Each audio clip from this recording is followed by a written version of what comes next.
thanks for watching.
Away from this, we're going to play a game I'm entirely new to.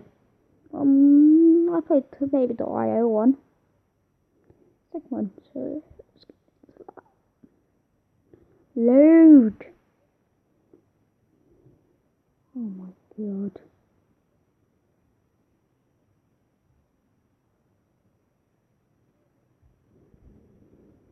Wait a second, I'm not going to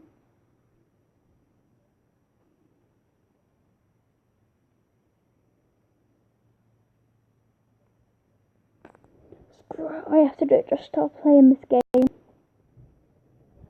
I don't see why it's 15.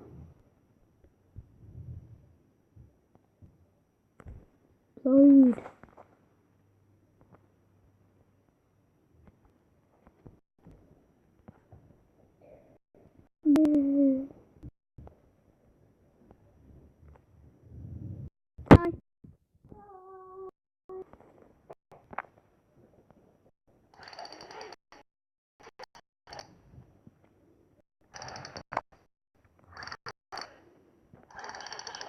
No.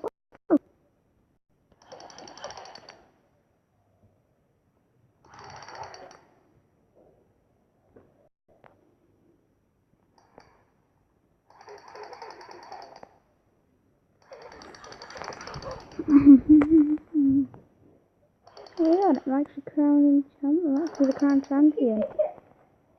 And everyone's going to go mad. No, I can't cycle myself. Sure. You need to ask. Oh, yeah.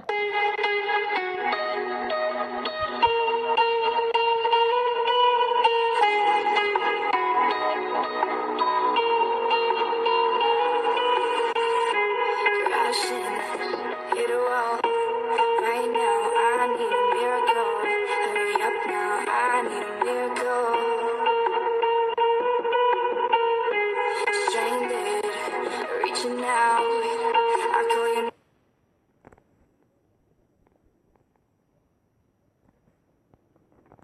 Around. No, I already died. There's one many good players.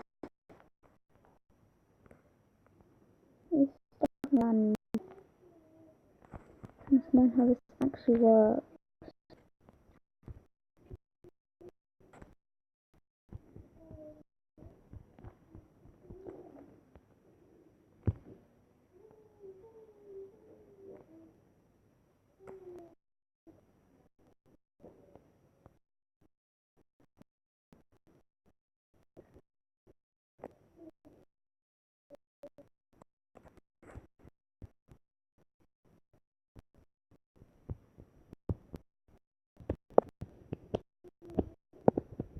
What do let's see if there's a really good band. I'm gonna put a sponsorship of them. That's amazing. I love my challenge of this. Wow. I'm the reigning champion.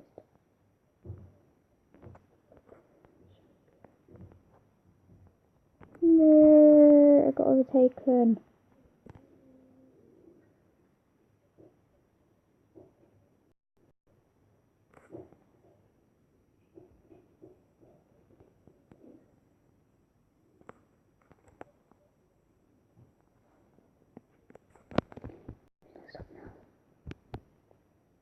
Yeah, it's in 7 minutes.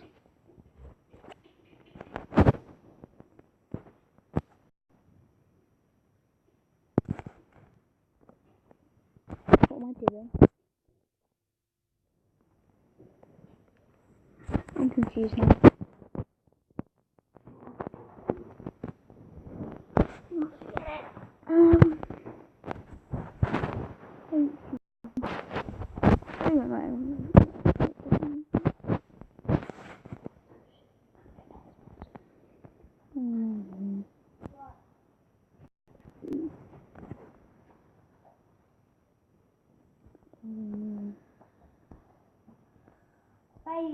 Bye. Bye. Bye. Bye. Bye. Thank you. I'm just going to put this on. And if you are nothing to say, kill stuff and blow stuff up, I advise you just click off now. If you're knowledgeable about our show, you'll know that many, if not most, Steelers kind of draw in their children. Witness usually has this and has often unless a family abusive father, wearing murder, abandoned, oppressive religious seal, etc.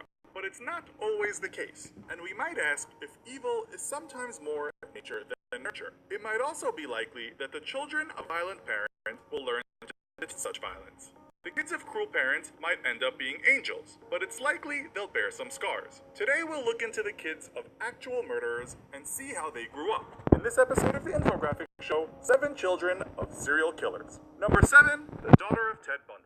We'll start with Ted, because for the American people, he seems to be the epitome of the psychopathic killer. A stalker, a slasher, a boogeyman in a suit that sneaks into your room and kills you in your sleep.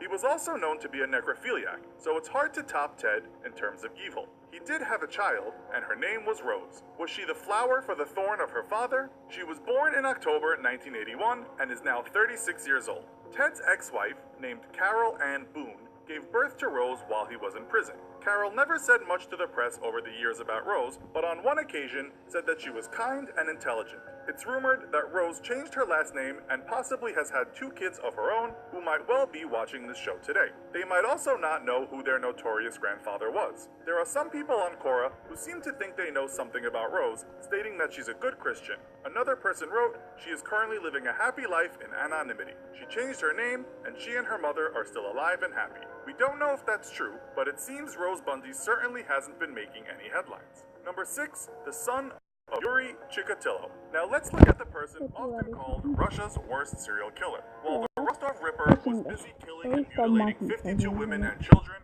mostly in the 80s and 90s, he also had a child called Yuri Jr. How did Jr. get on in life? Well, it's said during his life, he also went to the dark side, being charged with fraud and extortion. A UK tabloid adds rape, racketeering, and kidnapping to that list, but we can't find other source to back that up, and UK tabloids are less than trustworthy at times. The Russian press tells us that in 2009, he was arrested for stabbing a man several times in the belly in a bathroom in Ukraine. Although Yuri said he was only partly to blame, telling the cops the man had stolen his car and the 2 guys got into a scrape.